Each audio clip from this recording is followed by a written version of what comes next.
Free fire কি গেমটা তো সবাই খেলো, তাই না? আচ্ছা, এই গেমটা নিয়ে আজকে একটা গল্প বলি। আমি খুব সাধারণ একজন ছেলে। যখন বাস্তব জীবন আমাকে কষ্ট দিত, তখন এই ফ্রি ফায়ারই ছিল আমার একমাত্র সঙ্গী। তাই গেমে ঢোকার সঙ্গে সঙ্গে আমার সব কষ্ট যেন কিছুক্ষণের জন্য চুপ করে যেত। একদিন মা বলেছিল, সারাক্ষণ ফোনে কি করিস? আমি কোনো উত্তর দেইনি, কারণ কিভাবে বলবো এই গেমটা আমাকে ভাঙতে দেয়নি।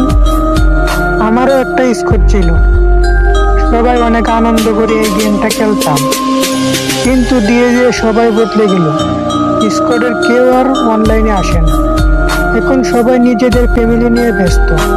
আজও আমি এই গেমটা খেলি, কিন্তু আগের মতো আনন্দ পাই না। তবু ফ্রি ফায়ারকে আমি কোনো দোষ দিব না।